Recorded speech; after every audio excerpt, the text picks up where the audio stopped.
Good morning.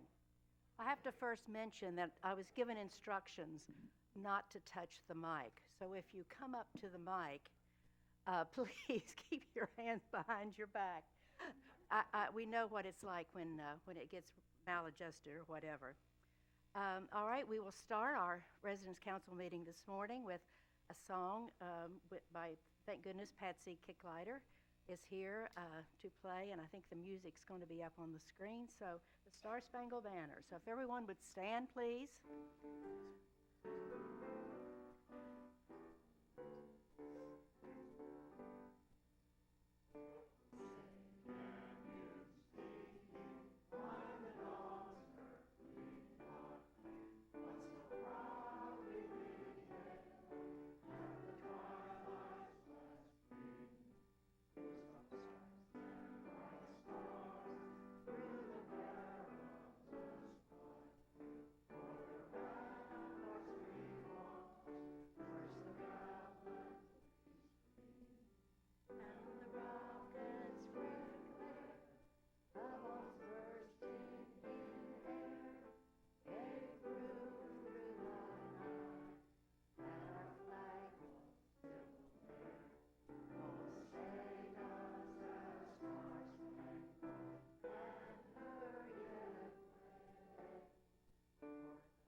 I pledge allegiance to the flag of the United States of America and to the republic for which it stands, one nation, under God, indivisible, with liberty and justice for all.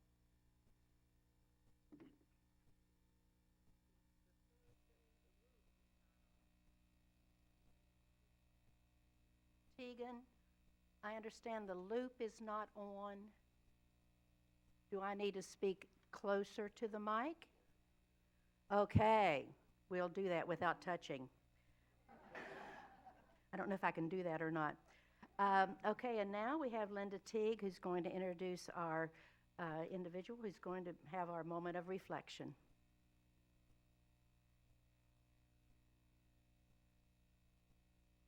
Okay, I'll try to keep hands off.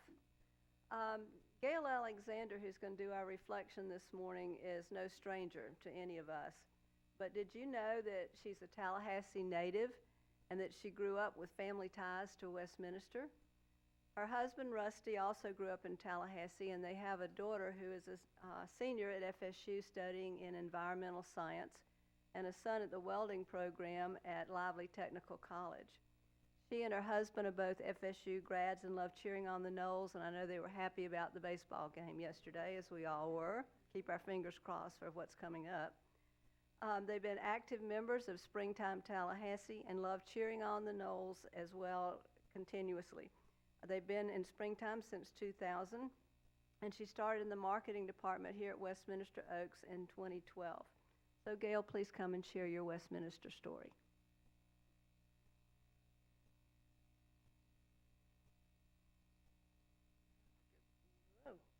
Good morning. Thank you, Linda, for inviting me to share today. As Linda said, I was born and raised here in Tallahassee, but I have fond memories of coming here when I was in high school. I was in the youth choir at East Hill Baptist Church, and we came here shortly after Westminster opened and sang for the residents here. And I also knew that Reverend Tyndall lived here. He was the preacher at East Hill for 25 years, and my mother worked in the church nursery for 27 years. So when she passed, he did her eulogy at East Hill, and he talked about how she actually worked there longer than he did. And but he lived here and would minister to our residents here. He would go visit folks in the health center, and he was just an amazing man. There were so many East Hill members that lived here throughout my life. And another one that comes to mind is Ann Black. She was one of my many Sunday school teachers, and she was a chaperone for some of the youth trips. And one of the youth trips, we went to Ridgecrest and I was a little rowdy, and so she gave me the nickname Giddy Gale. And that stuck. My friends call me Giddy Gale Friend. So anyhow, so I've had a fondness for Westminster since I was probably 14 years old, I think. Anyhow, okay, I'm trying not to touch. At one point, shortly after I started working here in 2012, my father declined and needed to go to our health center. So he was there for rehab, and we had planned for him to go to Oak South, but he never got strong enough to. So he moved into assisted living and loved it. And my brother and sister and I were so thankful that he was here. He loved the care that he received, and I love being able to get him and take him to cultural endowment events and men's breakfast and the veterans groups, and it was just a wonderful experience for our family. And he did eventually pass away in our health center in 2016. Yep, it was. I thought of him a lot yesterday, you know, Father's Day. And this weekend, my brother's son, Montgomery, announced that they are getting ready to have a baby boy. So their baby will carry on the Montgomery name, and we're all so proud. And I know Daddy's looking down and from heaven, just as proud as can be. Where am I? Oh, so my title is Director of Philanthropy, but basically I work for Westminster Communities Foundation, so some could say I work for Orlando. But my job is to raise funds for you, for Westminster Oaks. So some of those funds, there's a lot of different funds, but some are benevolent assistance, team member scholarships, cultural endowment, health center fund, memory care center fund, the unrestricted fund, which helps when needs arise that we didn't plan for, and then restricted funds, which help pay for all the different special projects that donors come up with. For example, the Azalea Gardens patio and the fountain and all that. So that was a restricted gift. In 2023, the foundation provided grants and paid expenses totaling at least $811,042 for various projects and programs here at Westminster Oaks, which is made possible through you, generous donors past and present. And you know, we certainly are grateful for our donors here. So now for my inspirational moment. Recently, I heard a story that reminded me of my father's parents who lived in a very small county in Virginia. They had chickens, and my dad would used to sell those eggs to buy the Roanoke Times when he was a young boy.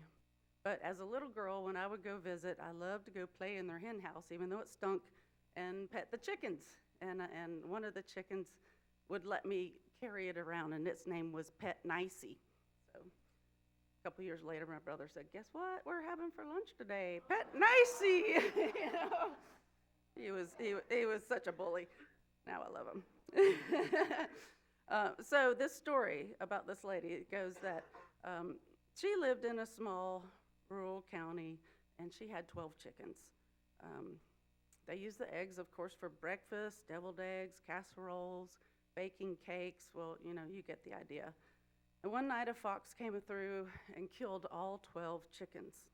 And of course that was devastating because this was a family of 7 that relied on these eggs for so many things. And they were poor, and there was no way that they could afford to buy 12 new chickens.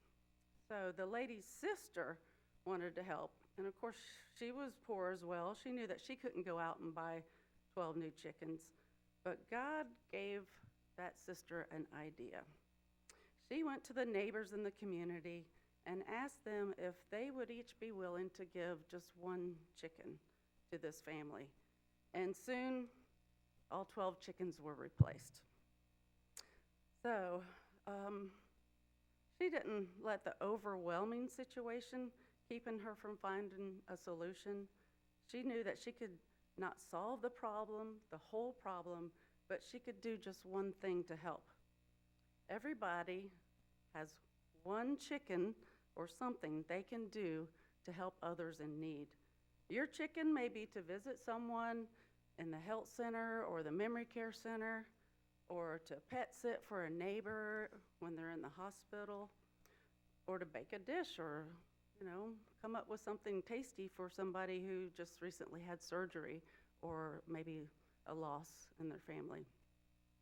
Your chicken may also be to volunteer as a sparkler or to donate to benevolent assistance. I believe that we too are a very loving community and that we support one another. We have an environment where everyone feels valued and cared for here at Westminster Oaks. And so I invite you to join me in donating to the Benevolent Assistance Fund during this Caring for Generations campaign. This fund enables us to provide financial support to our contract residents who, by no fault of their own, are experiencing a need. So let us embrace this opportunity to show our love and compassion for one another and to offer our one chicken to help residents here in need of benevolent assistance. I pray that God will help us not to get overwhelmed when the big times are tough, when there's big things that happen in our life, but to find ways, even if it is one small thing, to help one another. Thank you.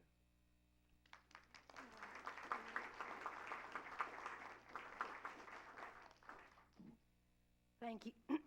Thank you, Gail. I do want to mention that we want to thank the Cultural Endowment Program for providing Friday night's entertainment. How many ladies out there enjoyed that special night with a special treat?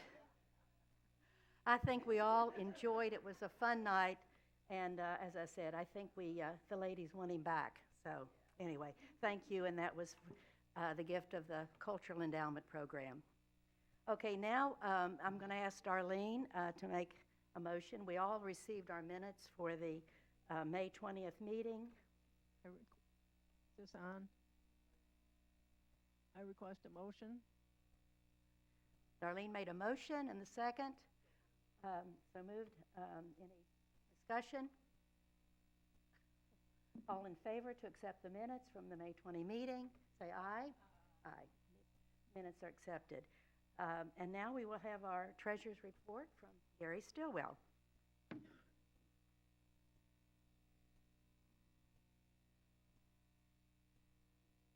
morning. We are 12% of the way through the year so far, the fiscal year. And there's not a lot of excitement going on since the downstairs has been closed for over a month. But nevertheless, what happened to my clicker? Oh, they're clicking for me. Oh, good. That helps. Our income, the budgeted income is $38,235. Our total income so far is only $798. Got that in the first 2 weeks of the last month before they closed. And the percent of the budget income remaining is 97.9%. The expenses, budgeted expenses are $38,593. Total expenses so far is $1,604, and we've got 95.8% remaining. The really saving thing here is our bank account balance. The general fund, we have $69,000. The employee gift fund, which give us a good head start on the employee thing for the holidays, is $31,000, and we have $35,000 in savings. So our total accounts, which are going to really help this year, is $135,000. So we're still in good shape financially. And the June 2024 end of month financial report will be posted on MyWLife in the first week of July. Thank you. Do we have a motion to approve the treasurer's report? Second? Any discussion? All approve, say aye. And our treasurer's report is accepted. I guess I will mention that several months ago, we asked all of the committee chairs for our vast group of volunteers who work on committees to turn a budget into the Residence Council. And we know we do have funds, but I guess we're asking those committee chairs to be a little frugal in things that they may or may not would like to purchase this year. Now, we do have funds. We want you to utilize those funds for anything that you really need, but just sort of be aware that during this time, probably within the next, 6, 8, who knows, months, we have no income coming into the Residence Council. Now, we do have funds that are available, as Gary indicated, but we want you to be frugal. But again, we do have funds if you need to purchase items for you to carry on with your committee work. Okay, now I'd like to ask Sandra Wiley to come and introduce our new residents.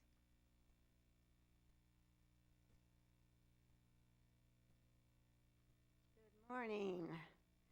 We are pleased to have 3 people to introduce to you today, a couple. And also I'm going to start with Sue Wattenberg.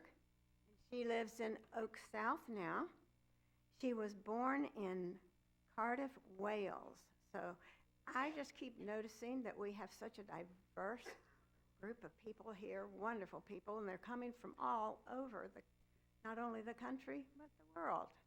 So she came to America in 1968 to work in Chapel Hill, North Carolina. She's recently widowed after 51 years of marriage. Her late husband, Bill, was born in Tallahassee.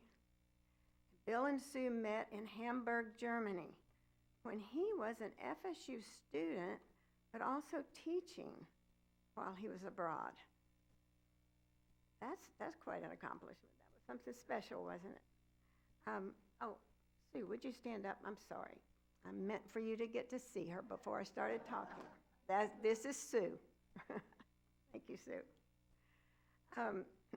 She retired from Radiology Associates, but in talking with her, I found that she was one of the first radiologists in TMH with the sonograms, right? And then ultimately with CT scans, so she has quite a history with us. She loves to read, and Sue, we have a reading discussion group that's quite interesting. We love it, so think about that one. She plays the piano, and she's recently learned mahjong. Mahjong. I haven't played that before, but I looked it up. It looks really interesting. It's comes from a Chinese game, right? She joined Ollie soon after retirement, and she made some wonderful friends through that membership, especially through the Ollie Walking Club. But the exciting thing for her right now is that she is closing on her house today. And since it was in Indian Head Acres, that's been quite a trial and challenge, but she has it done now. That's a good thing. Thank you, Sue. Next, we have John and Judy Bernard. Would you stand for us? Just say hello. Okay, thank you. And they are living at Diplomacy Circle. Judy grew up in Akron, Ohio, and in 1963, she decided to try out for the Rockettes, and she made it at Radio City. So, and she was a Rockette until 1965, when she met and left the Rockettes and married John. I guess actually met him before 65. But she left Rockettes for him. I think that was probably a good decision because they did a lot of traveling with his work. John was raised in Manhattan, and he went to school in Greenwich Village. He studied economics and has a major in economics from Columbia University, and he worked for Colgate-Palmolive while he was earning his MBA from NYU in business school. And so that was a lot. And you said you did it in a short amount of time, about a year, right? Judy and John lived in Wyckoff, New Jersey for 25 years. And Judy opened and ran her own dance school for 25 years, and after the Rockettes, I bet she was good at that. She is a 15-year breast cancer survivor. And the important thing about that, not only that she's a survivor, but that she has helped others, because for 13 years she facilitated, excuse me, a women's breast cancer support group for her doctor. Now, John worked in marketing research for major packaging goods companies. He was responsible for testing revamped hair coloring, ladies, and gents sometimes, products, and he tested products that eliminated cancer-causing ingredients. Thankful for that. He worked and consulted also for Time Magazine and TV Guide. His last position was with Revlon as a senior vice president for worldwide marketing research. You can see why they did so much traveling. They retired to Beverly Hills, Florida, and lived there 28 years. John's mother was in assisted living here at Westminster, and so he visited here every month. John's brother and wife also live here now. John's sister-in-law is in memory care, and Judy will be her sparkler. Both like Westminster, Oaks, and the people here, they say, have been so nice to them. They're overwhelmed with the friendliness. And also, they love the shows and performances that they've already taken part in. So, welcome, John and Judy Bernard and Sue Wattenberg.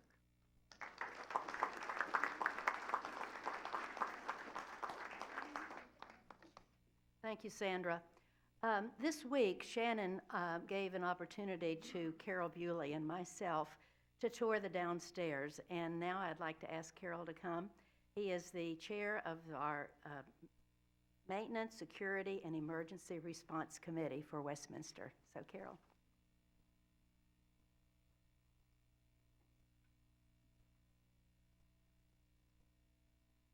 Thank you, Jane. Morning, everybody. I'll try not to touch the microphone.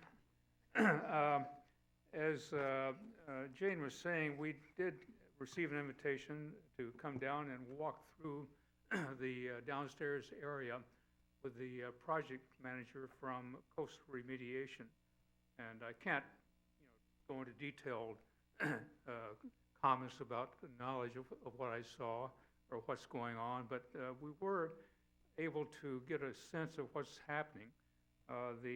Right now they're in phase 1 of the project, meaning that work is concentrating on the wing off the corridor that's occupied on one side by maintenance and security, on the other side by the dining director and the lifelong learning coordinator. These areas have been sealed off. There's a plastic barrier on either wing, and there are machines running to maintain a negative air pressure within those areas so that any particulates will not migrate out of there to other parts of the building. They're using air scrubbers to take particulate matter out of the air on a constant basis. And a lot of material has obviously been removed. If you look at where there's sheetrock or drywall, it's been cut off at a level where the absorption stopped when it wicked up water. Anything that was wood or basically drywall that was affected by water has been taken out. It's a very labor-intensive effort, a lot of touch labor, that is. You really can't use machines in a lot of aspects because it would just tend to put more stuff back into the air to be taken out. So, for example, if people are wiping down walls multiple times per day, they're going around where the baseboard was removed at the bottom of the wall, stripping off the old adhesive because it absorbed stuff that it shouldn't retain. So after doing what they think is necessary, they will call back in the hygienist who will do an inspection and determine whether remediation has been sufficient or not. Once that happens, construction will start in those areas, and then the work will migrate out into the main corridor and on down toward the Health and Fitness Center to do the rest of the project. So the lower level is now closed to access by us. The elevators are programmed to prevent taking the elevator down to the lower level. Obviously a very big project, and I think it's probably going to be very hard for anybody to say how long it's going to take. So those are my observations about what we saw that day. As long as I have the mic, since it's another area of interest of our committee, I'd like to say just a few words about hurricane preparation. We're obviously now in the season until the end of November. This year is forecast to be a very active one. Most of the respected predictors are showing above average storm activity. Colorado State University, one of those respected groups, is saying there will be 11 hurricanes this year. 5 of those will be major, Category 3 or above. A lot of this is activity is based on the fact that off the west coast of South America now, the El Nino effect has transitioned to La Nina, meaning there are cooler waters that result in reduced upper level winds that often serve to blow out hurricanes from forming. So that now is one factor. Another is the temperatures in the Atlantic are forecast to be very warm this year. So stand by for perhaps an active season. There are a lot of resources on Might Up Your Life that can help you in planning for hurricanes. If you go to the emergency preparedness icon and open that up, you'll find on the left side of the screen a whole bunch of documents you could look at. One I would encourage you to look at, a very simple one, 2 pages, double-sided here, is called Hurricane Preparation 2024 for Westminster Oaks Independent Living Residents. It's a good checklist of things you should consider if you are an independent living resident here. So my last point is that Westminster Oaks has responsibility for people who can't take care of themselves. It doesn't mean they won't be concerned with us in independent living. However, we have responsibility to do our part to do planning and be prepared to the extent that we can and to make the burden that might come to Westminster Oaks as light as possible. So that's the end of my message. Any questions? If not, I'm done.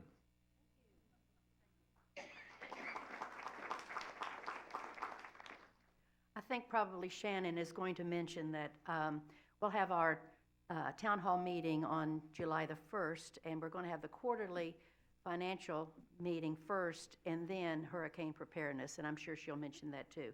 So Shannon, would you come up, please?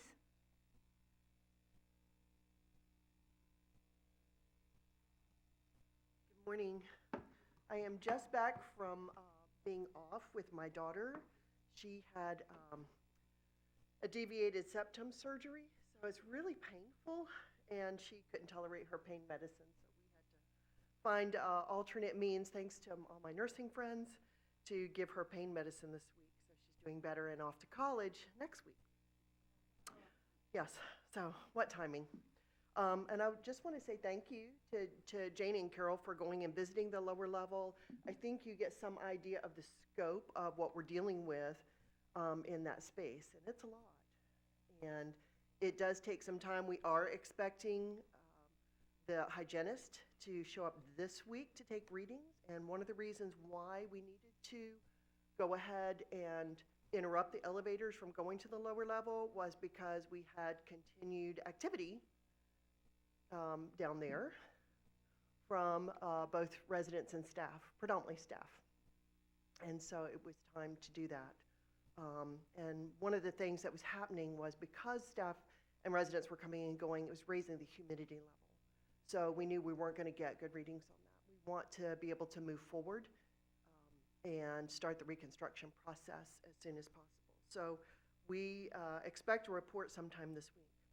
Also, for those of you who visit and know our certified nursing assistants, we're celebrating all of them this week. So you find them everywhere. You find them all throughout the health center and all throughout assisted living and memory care. Our CNAs are extremely important to us. They are the backbone of what we do in healthcare. So we appreciate when you see them and you see the food trucks and all that, that you know that we're celebrating their hard work. It's very, very hard work. And it's manual labor. You probably heard we're going to have a dining chat this week. So at Wednesday at 2 o'clock, Paul wanted me to remind you to come to the dining chat and come and see him and let him tell you what all is going on with dining. Curana's meet and greet is tomorrow morning right here in McGuire Center. So if you'll come and say hello to the folks from Curana, Julianne and Angie are both here this week, and so they are supporting our nurse up in the clinic, which is now upstairs instead of downstairs. It's up on the 4th floor of the Perry Center. I noticed Country Store looks like it's getting stocked. We're still waiting on volunteers. So if you want to volunteer for the Country Store, please let Kelly know. And the chiller. The chiller is due here this week. So you're well aware that the motor in our current chiller is non-operational. And so it will take Carrier approximately 6 to 8 weeks to replace the old motor with the new motor. Wellness visits. If you have not scheduled your wellness visit, we still want you to do that, especially in light of hurricane season. And as Mr. Bewley said, it's supposed to be a very, very active season this year. Those wellness checks really help us know who, especially after a hurricane, who we need to check on first. And so it's very important to us to know your status and know that you're doing okay. Lynn and Martha, I saw both of them this morning, and they said America's Got Talent is coming, and they want, if you have talent or think you have talent, to come and participate in the show and let us enjoy your talent. Did everybody get a chance to see Elvis Friday night? I heard one woman say she's not going to wash this cheek for 6 months. So I know somebody enjoyed Elvis. Thank you again for mentioning the quarterly meeting. So the July quarterly meeting, we will be going over financials, and following that, we'll discuss hurricane prep and answer all your questions about that as well. You may know that our emergency plan has been reviewed and approved by both the Fire Marshal and Leon County Division of Emergency Management. So we're really pleased that we can tell you that this morning. They both approved it, no questions asked. So is there anything I can answer for you today? Any questions you have? Yes, sir.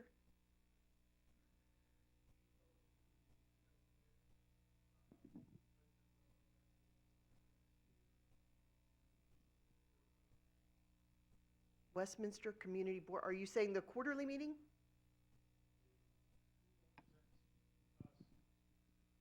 Westminster Oaks at the Westminster Community Board meetings. The resident council president? Oh, Bill Hall as the Reverend, the resident who is also a board member is Bill Hall. Was he elected by Westminster Oaks? No, he was elected by the board of directors.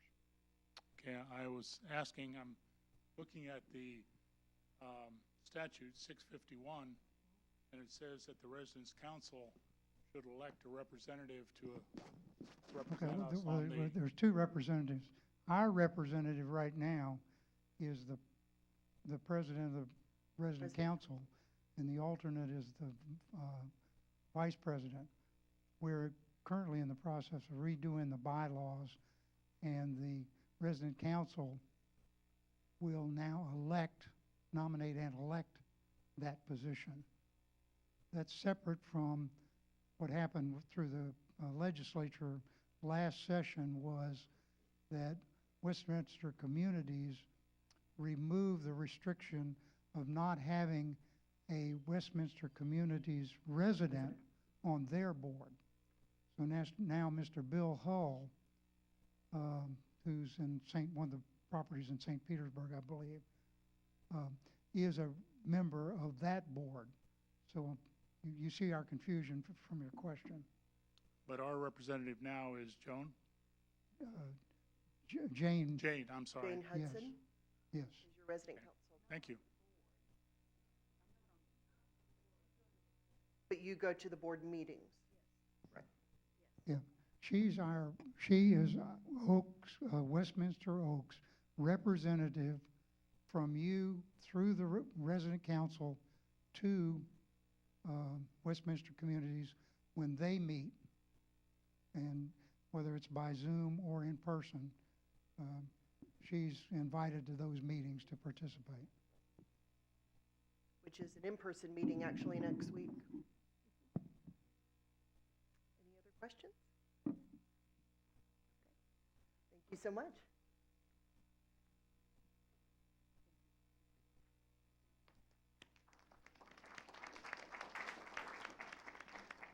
Do we have any comments from the board about anything that's timely? Do we have any questions from the audience? Yes? Just 1 second. Yes. Hi, Jane, and this is related to, I think, this gentleman's question, too. When we all got the letter from the CEO, from Terry Rogers, about the Focus 5 long-range planning meeting, I was kind of surprised because it didn't appear that there were any residents involved in that process. And I wondered if the resident council presidents were informed or if they participated in the long-range planning, because I think it's just kind of odd to have all these residents within the system and not have any input from them. And of course, there were no details given to us about what that long-range plan looks like. He suggested that we're going to love it, but I'd rather see it first before I make that conclusion. But were the resident council presidents, like at the board, they said board members were involved, but were the resident council presidents involved too in Well, long-range planning? As the president for 1 month, I might defer this to Lanny, Oh, because Lanny. Lanny has been ongoing All right, Lanny. in fess meeting up. with the board. Yes, we were. It was by Zoom. All the resident council presidents were briefed by the consultant that the board had hired to start this process.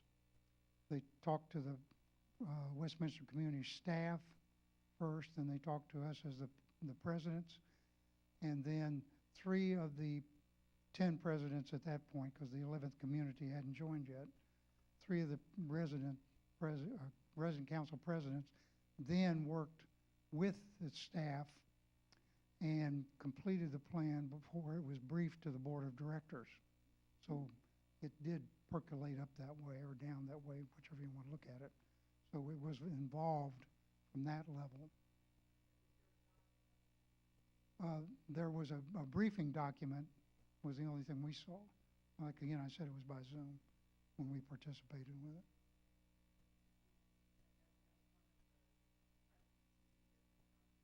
No, we were just at that point was just a discussion of goals and objectives and that sort of thing. It wasn't given to us as a finished product. It was our input to a process.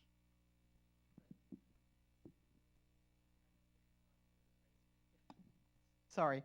What I'm asking about is there a finished document, the long-range plan, that was given to the council president? Of course, Laney was the president until Jane took over. But do you anticipate, Jane, that they're going to give you that? And Strategies, I'm sure, Strategy? to accomplish.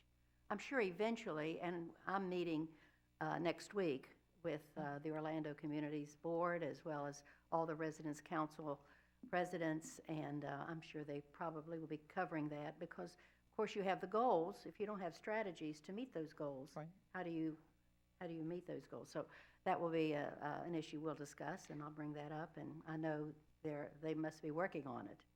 Well, just speaking for myself, if the CEO is going to send out a letter saying, we've got all this awesome stuff that we're going to do to you, I'd like to know what it is. And I would, if you can just say, I've got some pesky residents who would really like to see it, can we can we get it, so that we'll know what the objectives, because I don't know if the objectives then consistently require money attached to them, and that'll be part two. And I don't know what the agenda will be for the quarterly meeting, but I'm sure Shannon will post that, if that's going to involve any kind of additional fee increases. We had one this year, and kind of a substantial one, I guess, for assisted living. So, I mean, I think all those things, when I hear strategic planning, and when I worked in the government, I did participate in long-range planning.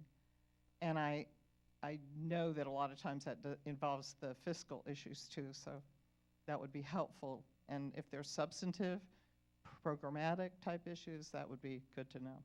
So, okay. I want to pick up on what Janet just said. I didn't see any measurable outcomes on how you will know you were successful. All it said is these were things going to happen. Well, 4 out of the 5 should be happening anyway. But I would like, when you meet at the meeting, to say, please, we would like measurable outcomes so we know where we are in the process. Thank you. Okay.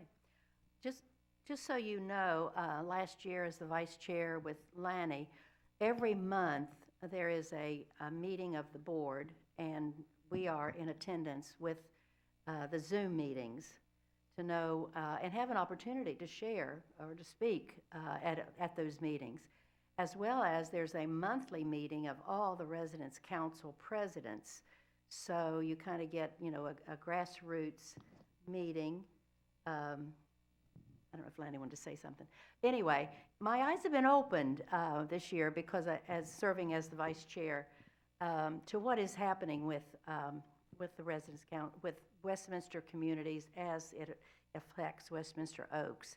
Our Westminster Residence Council Board 2 weeks ago had a workshop from Jim Pulaski, who's the Senior Vice President of Operations, to go over our role. And I just wanted to mention, I was going to say this, but it's very timely now.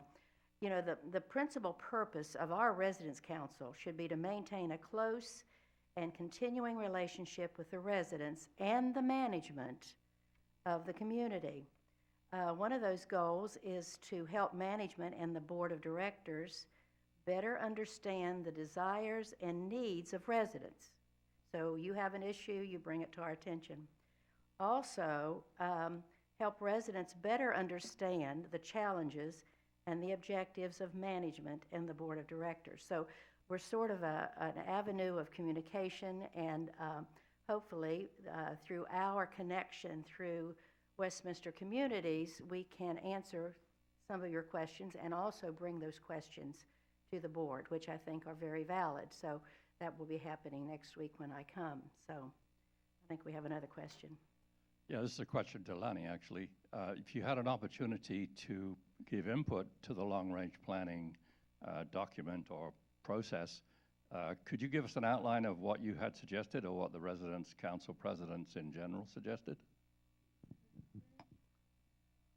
Well, off the top of my head, no, I can't remember what it was, but when the consultant was working with us, and again, this was via Zoom, asking us about our concerns, what we're looking for in the future. And again, this was following up when we just managed to get a resident on the board of directors, which was a major accomplishment that took us about 10 years to get there. But these were the kinds of things that we were talking about. Is that how does the flow of information going to and from, which Janet and Emily brought up, going back and forth to say, that we get more involved in the process. But this is an evolutionary thing, not a revolutionary thing, in trying to work this out, which was the major input from the resident council presidents. Mostly a matter of refining the process rather than making specific proposals. Yeah, we didn't make specific proposals about anything it was the 30,000-foot view is the best way to say it, the residents are concerned about fees, staffing levels, and those sorts of things, and what can management do to make sure that they're giving us what they said they were going to give us, but at a price that can be managed. And so that tension there is the thing that they're having to come to grips with, which we kept reminding them of. Well, I do know there were lots of meetings, and I do remember the consultant coming to one of our meetings, I'm not sure which one, asking all the residence council presidents to share concerns, issues, topics, that kind of thing. There was a lot of input across the year, as I remember. And then, as Lanny mentioned, I think 3 of the residence council presidents volunteered to work directly with the consultant, who also worked with all of the members of the board, and as well as all of the operation people, all of those. So there was a lot going on with that consultant who came up with these 5 goals. Now, again, where are the objectives? Where are the measurable objectives? Where are the strategies? So that will be something that will be coming forward, I am standing. Hi, my name is Barbara. I too have done strategic planning statewide in multiple areas for our state, and at every level, as we reached, vision, goals, strategies, all the way down the line, we involved people across Florida who were going to be directly impacted by the planning. And I was wondering, Lanny was talking about we could make some moves to try to improve the process of its development. I like that idea. I like being able to provide feedback perhaps to you, Jane, to take to the meetings. But would it be possible to use our MyWLife as a vehicle for, as early drafts come on, for those of us who would be interested in it, to take a read and be able to provide you with some input and feedback as this process is unfolding, so that you really are representing us as you do now, but even more so with us being able to take a look at these drafts. I was given the impression when we had that meeting with the COO that it was written. And so I had come to request to see a copy of the plan. But if we're in development right now, it would be great if the residents could have an opportunity to see drafts, provide feedback, and have a process where our views are also represented. Thank you.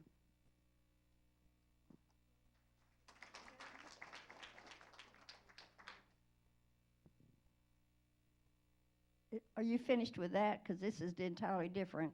No, we're not finished, but you're on the agenda. Marjorie? Yeah, I just wanted to follow up and to speak in support of what has been said. The Residence Council is in the Florida statutes, Chapter 651, and .085 are our responsibilities, which are very serious and detailed in making sure that the rights of residents as outlined in the Statement of Residents' Rights are clearly carried out. We must have a copy of the plan. That is just a given, and we must have our input. Westminster Communities is now becoming accustomed to involving residents in their deliberations, as it took them until this past year to accept the fact that there needed to be a resident on the board, a situation which almost every other board that's in the statutes in the state of Florida requires some representation by the group that is being affected. So I think it's important that the Residents' Council, if we may say so, should ask for a copy of the plan. If the strategies are still being developed, ask that Residents' Councils be directly involved in that development, and that we then also have an opportunity to review it and have input ourselves. Thank you.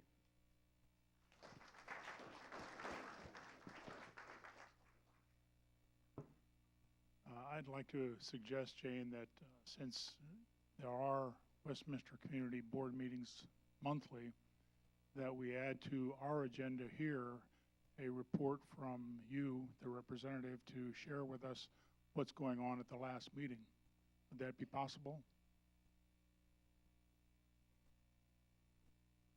Probably.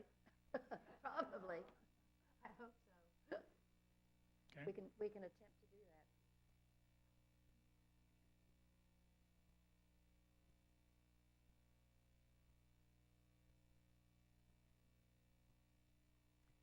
that. Patsy? I need some help. I have had too many people say they do not know where middle C is on the piano. I have been diagnosed with macular degeneration, so I'm having trouble seeing at the piano. The other pianist is home she fell, so that's why I'm here today. We need some help. Surely somebody in here wouldn't mind coming and playing. We've got the music, and when we need some help, we would certainly appreciate your letting me know that you do know where middle C is and that you won't mind helping us out. Okay? I've been asking this for a while, so I've decided to get up and ask in here. Oh, by the way, I also had several people mention to me to please check the piano to see if it was still playable after Friday night. Between yesterday morning at church and here this morning, I haven't found anything broken. So as far as I know, it's still okay. I do want to mention about Patsy. Patsy just mentioned to us earlier, she's going to be recognized this afternoon, is that right? You tell them about that, please. Okay.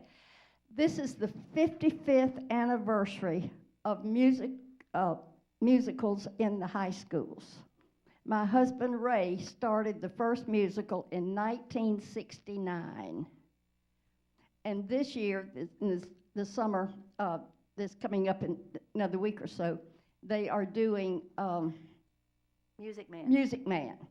This is the 50th anniversary of Ray's doing Music Man. And I think anytime you mention Music Man or anything, the first thing people think about is in the middle of it, all of a sudden, the 5 doors of the Leon High School auditorium opened, and the 150-piece marching band came in playing 76 trombones. There were people laughing, there were people crying, everything, but that is one of the things that is the most remembered. Was somehow somebody down at the county, at the state office or the city office realized, of course, it could have been the mayor, because, of course, he went to Leon during all this stuff. And so they realized this was the 55th anniversary of musicals in the high schools. Now, you have to remember, now I'm talking about Ray, my husband. When he came to Leon, there was no Childs, no Lincoln. There was Rickards, and there was Godby, but Godby was a junior high school, and they were just adding a class a year. So it was just Leon. They had 3,000 students. So that's where the musicals got started. Now they're everywhere, and now in the summertime. So this is the 55th year, and any of you that are planning to go see Music Man on the bus or whatever, luckily, there's a big group of students coming back, and they have a section saved for them on the July 4th performance, and I've been invited to sit with them, so I'm going to get to go see all my kids. Okay, so thank you. If you've never attended one of these performances, every summer, as I understand it, the high schools get together, the theater departments, they put on a professional play that you could see it in New York City on Broadway. It's just unbelievable. And this year it's Music Man, and it goes on 2 weekends. Yes. Westminster's taking a bus next Friday, the 28th. You need to buy your tickets online, but don't miss it because they are phenomenal. You'll be so impressed with the youth of today. You have something else? No. Okay. Any other comments? I do want to remind you the forum is going to be Monday. We don't want you to miss that at 2 o'clock in the McGuire Center. I do want to say a special thank you to all those individuals and team members that were responsible for our 70th anniversary. I think it was a great event and fun for everyone to remember how established we are here at Westminster Oaks as well as with Westminster Communities. So, okay, if there are any other comments? No? All right, the meeting is adjourned. Thank you.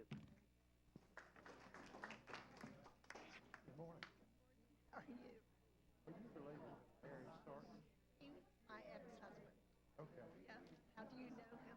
I don't, but Bob Pierce and I walked Oh, together. yeah, Bob Right. tells stories and mentions Larry Sarton, but I never knew Larry. Yeah, yeah, they were good friends. I guess